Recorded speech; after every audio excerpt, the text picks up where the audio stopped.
এবার আমরা 38 দেখব। 38 কি বলা হচ্ছে না, same quantity of ice is filled in each of the two metal containers P and Q.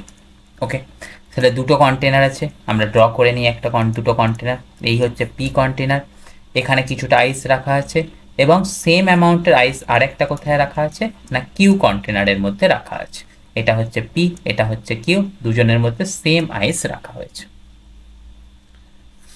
Size, shape and wall thickness are of same but they have different materials. তাহলে যদি different materials থাকে তাহলে তাদের কি থাকবে, coefficient of thermal conductivity different থাকবে। আমি ধরে নিচ্ছি প্রথমটার coefficient of thermal conductivity K1 আর সেকেন্ডটার কোএফিসিয়েন্ট অফ থার্মাল কন্ডাক্টিভিটি হচ্ছে কত, K2।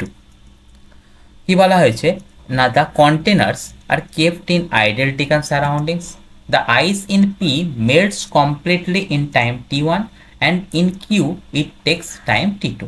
তাহলে প্রথমের ক্ষেত্রে যে আইসটা গলতে টাইম লেগেছে হচ্ছে কত, T1, সেকেন্ড প্লেসের ক্ষেত্রে আইস গলতে টাইম লেগেছে T2। তাহলে সেম অ্যামাউন্টের আইস সেম অ্যামাউন্টের গাইস গলতে কি করা উচিত না, সেম অ্যামাউন্টের হিট লাগা উচিত।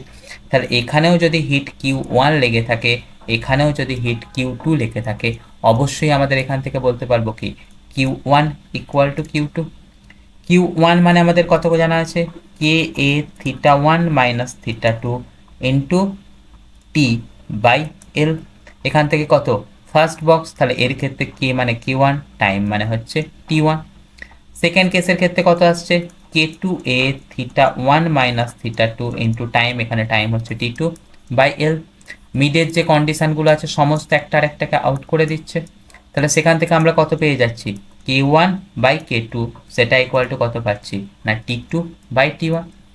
কোয়েশ্চেনেতে কি চেয়েছে, the ratio of their thermal conductivities of the materials P and Q. তাহলে Q1 বাই K2 এরই ভ্যালু চেয়েছে, সেটা ইকুয়াল টু আমরা কত পেয়ে গেলাম না T2 বাই T1।